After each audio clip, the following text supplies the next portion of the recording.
Who's ready for an adventure?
It was a calm and misty morning in Temagami.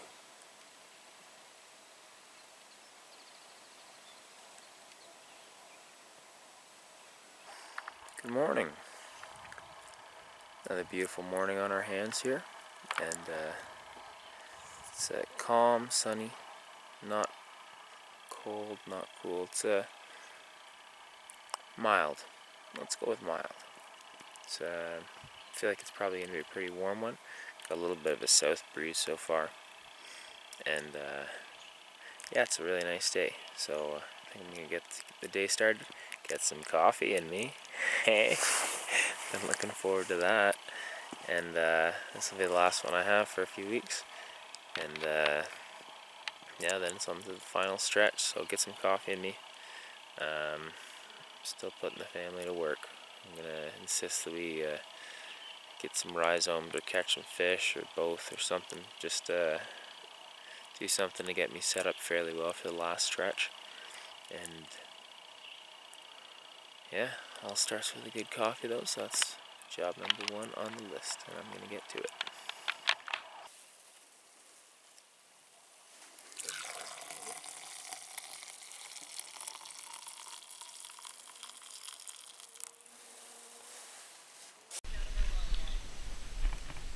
So, with the presence of civilized food, good smelling food, the mouse has made yet another appearance.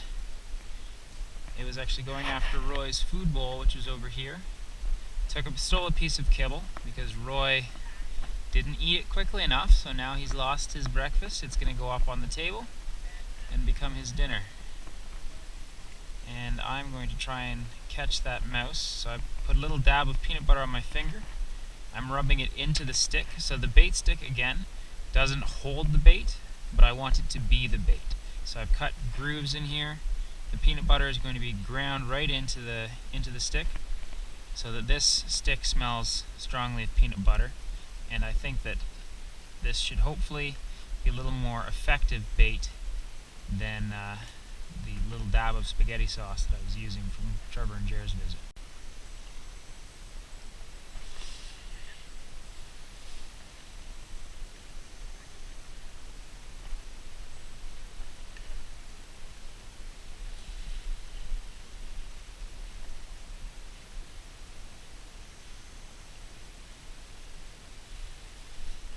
Barely on there, which is good as long as it holds, because then it's a more sensitive trigger. So basically, the rock wants to come down. This stick is holding it in place. This stick right here wants to flip up. With a better set, this little section here would be about that long, so it would have more leverage. But this wasn't the best one I've ever made. But anyways, this stick wants to pop up, but it's being held in place by this stick. This stick wants to be pulled forwards, but it is being held in place at this junction.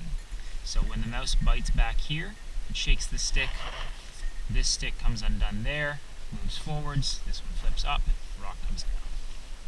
And that basically is how the figure 4 deadfall trap works.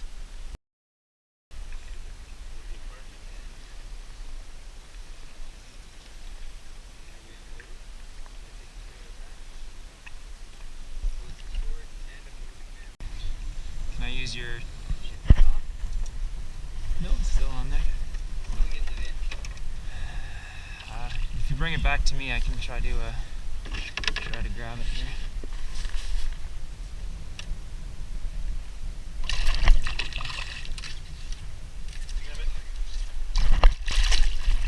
There we go.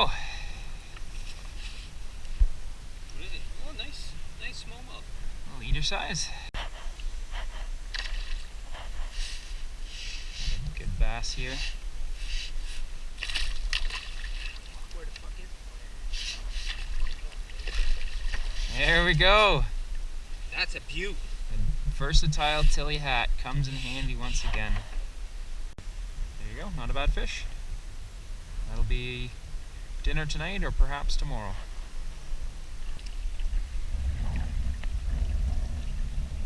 I just set the figure 4 deadfall trap. Saw a largemouth with both of its front paws up on the trigger stick chewing at it, and it did not spring. And then there was a smaller mouse that had its entire body up on top of the trigger stick, and it did not spring. So I don't know if it's going to work. At this point, it's more for educational purposes. That's not going to be a whole lot of food for me, obviously. And I'm not too worried about it. Right now, I'm worried about the cattail rhizomes. If we can get a good harvest, I should be well set for the next couple of weeks. I will still need to process and cook them, so they won't be ready by the end of the day, I would not imagine. But I'll at least have my cattail flowers, there's fish, cattail shoots, so I'm not going to starve. So, you know, the orange ones are good, the yellow and white ones are better. If they're black, they're no good. So you want to pull up, when they're done, a lot of the time you have a whole network and you have like 10 different shoots coming off of a whole different net of orange rhizomes. If you can, keep them all intact, because the worst is when it like rips along the side, you end up with a big gash, then you get that fills with dirt, and when you cook it, it's just gritty and disgusting. So if you can keep them intact like these or bigger, then that's great. So gather those, keep the shoots as well, because I can eat those. And so I don't need the leaves, but it's easier just to grab the whole thing. But the shoot is like the first foot of green, and I can eat that like celery. And if you find any flowers like Scott was working on over there, grab those as well. And we'll just as many as we can grab in half an hour or however long we're going to be here.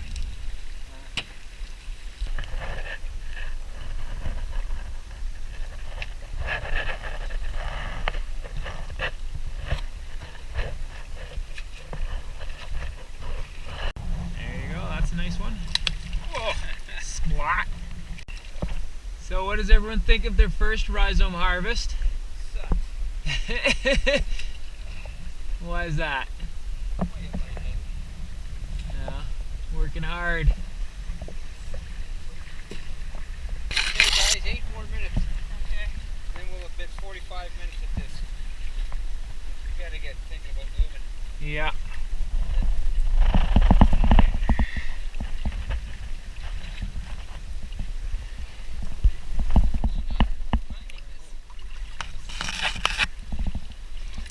Bit of a different experience, eh? Yeah. Who else is gonna take you rhizome harvesting but Bushman Brian?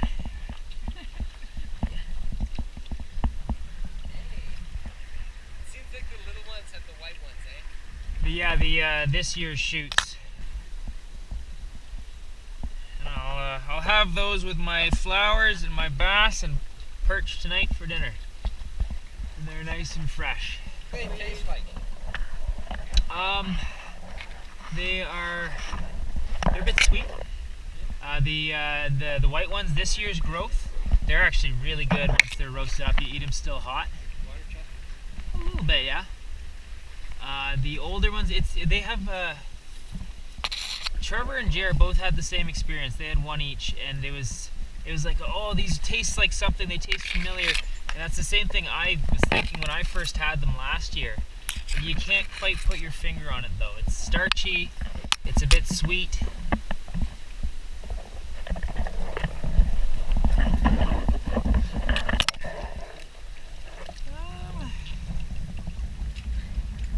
Maybe. I'd have to have sweet potato and then prepare it, but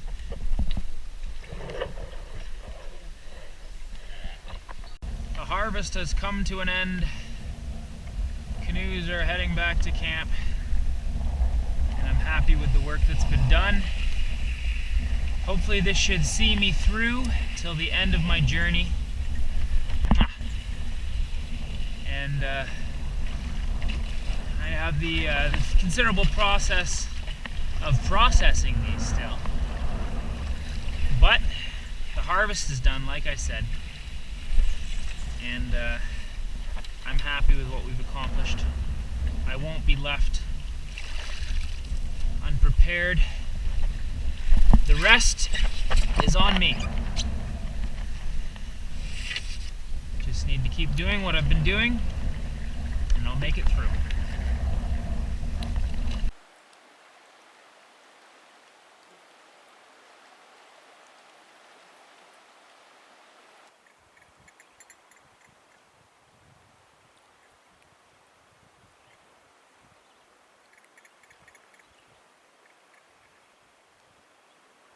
And away they go.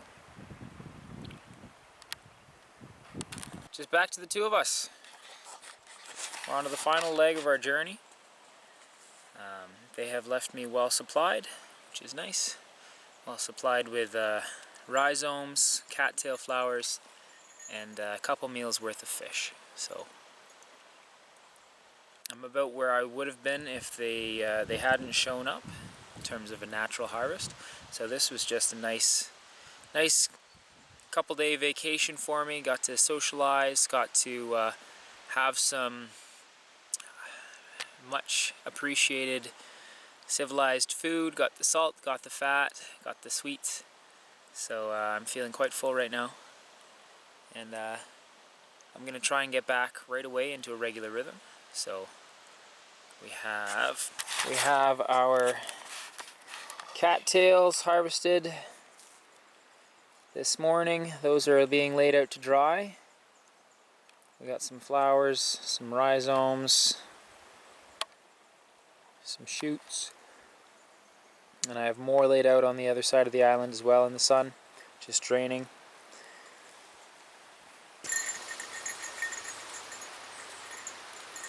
Ready? The stick. This is the stick. Ready? Go get the stick. Good boy. Nope. Yeah, there it is. Bring me the stick.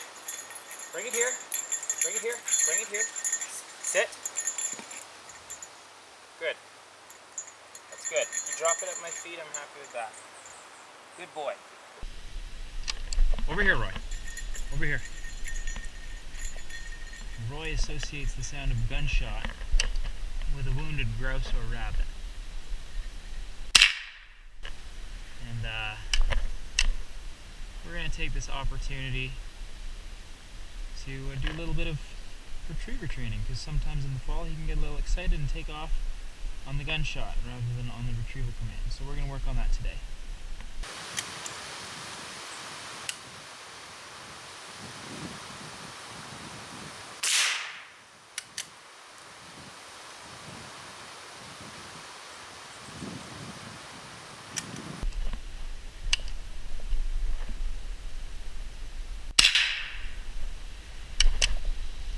Roy, the stick. The stick. Go get the stick. The stick. The stick. Bring me the stick, Roy. Roy, come. Come. Good boy. Good boy. So Roy seems to be having a hard time understanding that it's the stick that he should be bringing me rather than an actual grouse or a hare. So I'm training him with the next best thing, which is just to get him to come back to me. If he doesn't do what I want, the best thing that can happen is that he's back next to me, out of harm's way and out of trouble. So that's, if he doesn't understand it, That's what we're going for, and that's something good to shoot for, is always obedience in a retrieving dog.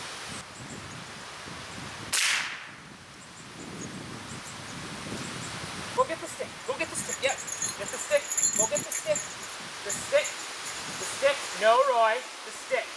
Hey, the stick. Get the stick. The stick. Go get the stick. The stick. The stick. Roy, the stick. Roy, the stick. The stick. Get the stick. Remember, this is the stick. We want the stick. Hold. Good boy. That's what we want. We want the stick. Okay, remember? The stick. Out. Good boy. Stick. The stick. The stick. Roy, get the stick. Where's the stick? The stick. The stick. I'm not really a dog trainer by any means. So I have more patience than expertise in this matter. So remember, this is what you want to bring me. This is what you got to bring me. Over here, Roy. Over here. Hey, over here.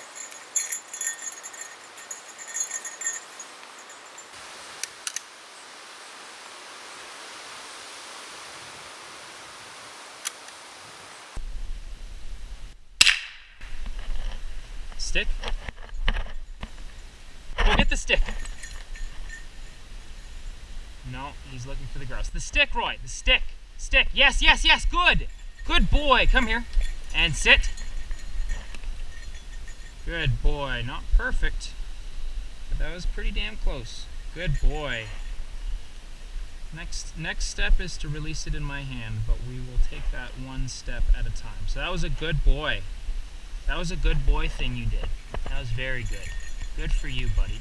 Gotta be positive and encouraging, even when they don't do the right thing entirely. You do more or less the right thing, you work your way up to the fully correct result. Right over here. Sit. Good boy.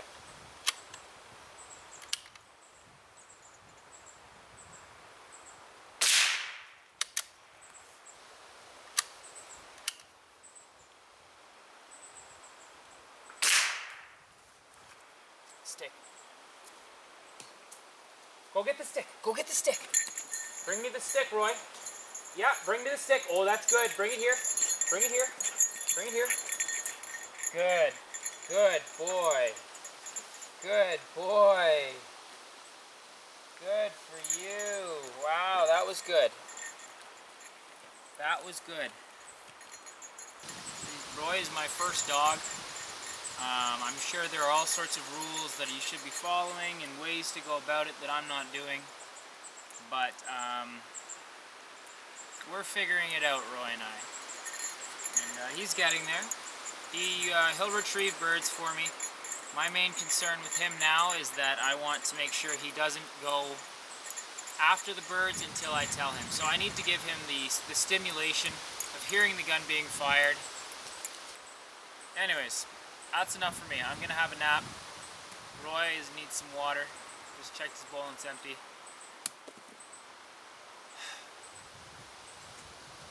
Time for a little bit of rest.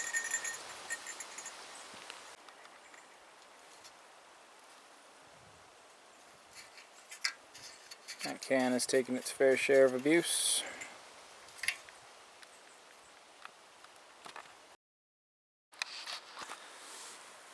It's 4:15 now, and I finally made it down for that nap I said I was going to take a couple hours ago.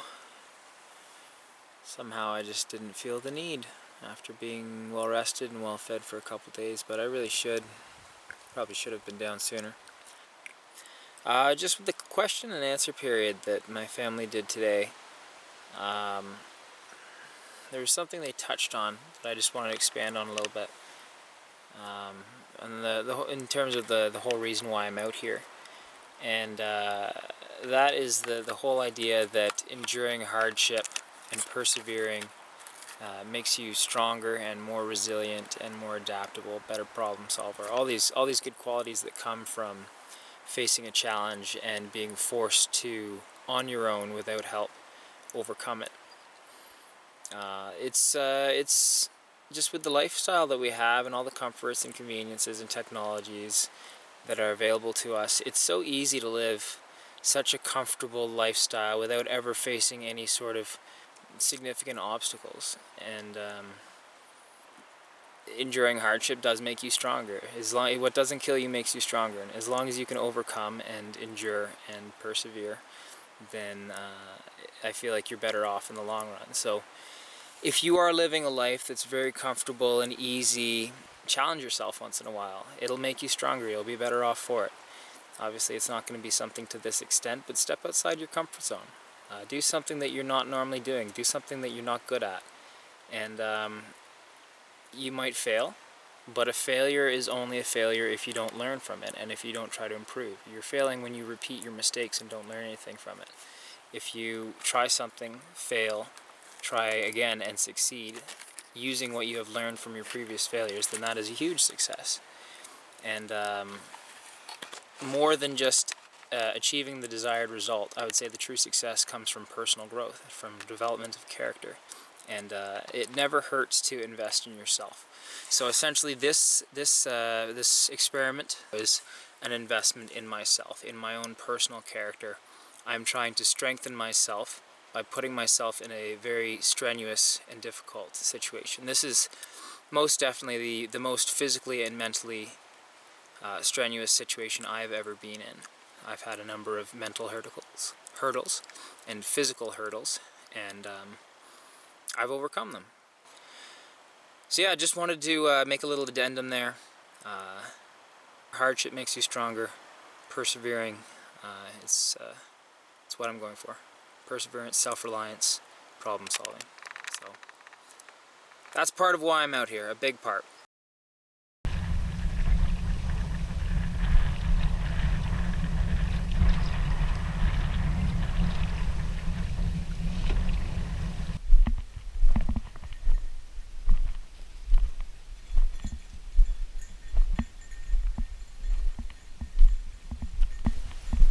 Roy and I, back to the routine.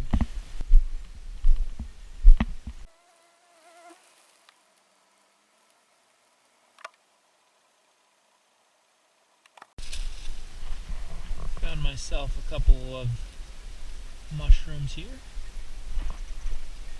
It's some sort of a bolete, has the pores underneath.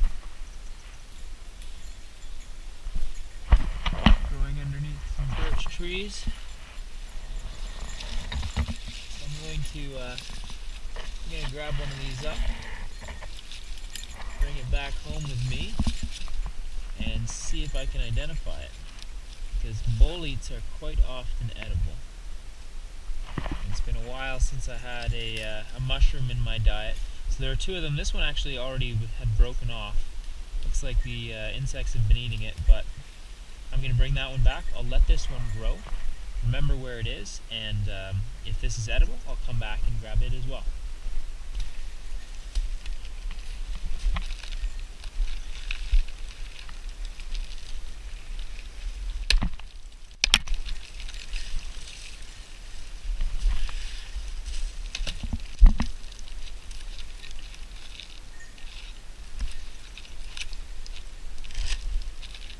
I'll just bring that whole thing back. That's a lot of tinder fungus right there. Can definitely put that to good use.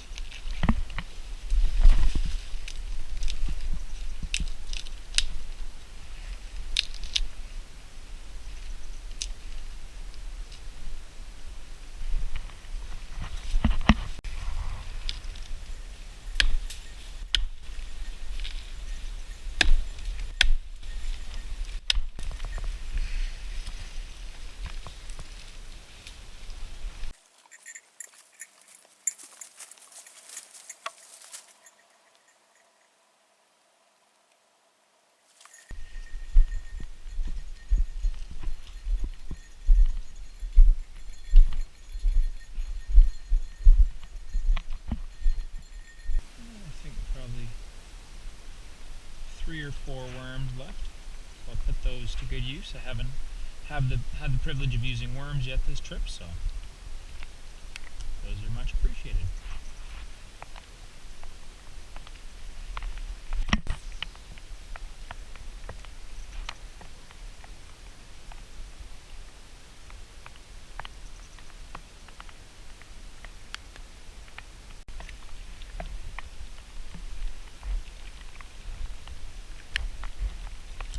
Poor Roy's getting a little wet, so we're gonna head in.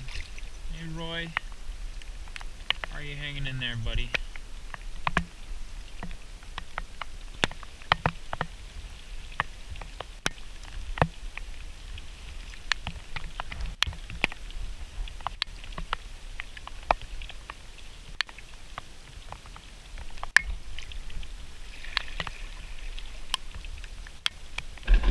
Hop out, Roy.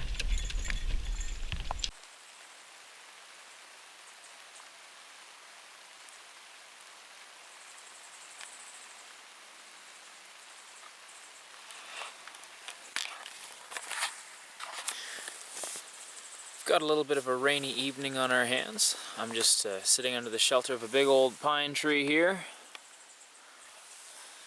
and doing a little bit of light reading on edible plants and mushrooms. Just taking a look at the mushroom that I found here earlier today. So this is a bolete, and I cut it to see what color it would stain, which is one of the methods of identification. And it's stained blue. There you go, you can see that, it's focused. So I was hopeful, given that it's a bolete, given that it's blue staining, I would be able to get a positive identification on it. I've looked through the book, and unfortunately I haven't been able to find anything that fits the description. So, once again, out the window, so to speak. So that's a no-go on that mushroom, which is unfortunate because I know there's another one back there. But I'll continue to keep trying. Sooner or later I'll find another one that's edible. I've only been able to identify two so far. One was the orange bolete, which was absolutely delicious. And I'm definitely going to have to go out in the fall and see if I can find more of those. The other one that I did identify was the yellow patches, or frost amanitas, I think. Amanita? I'm not sure, something like that. So it was one of those two, and the frosts one is poisonous. So don't touch it. Just leave it alone. So unfortunately I haven't had a ton of success with mushrooms, but spring and summer, these are not peak mushroom times. Fall is really the best time for mushrooms. So I'll be putting some work in the fall and seeing if I can get a few more mushrooms under my belt, get some useful edible ones. There's some pretty delicious ones out there, so I'll definitely be giving that a try. Hopefully this rain will stop. I'll be able to get out and active a little bit, but it's getting towards bedtime, and I'm a little worried that with the rain the mosquitoes will follow, and I don't have a tent tonight. Back to reality with the tarp. So I'm going to be at their mercy once again. And that'll be something to look forward to.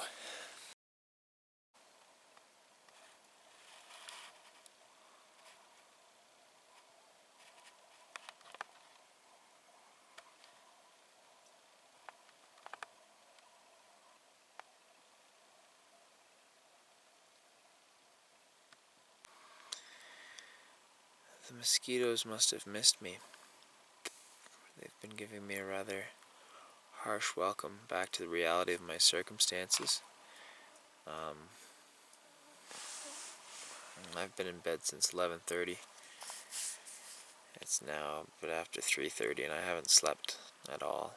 0 minutes. They're not as bad as they have been in the past, but they're bad enough that I haven't stopped playing defense. Free up my hand here. Which is really all I can do, because it's warm enough that I can't hide under my sleeping bag.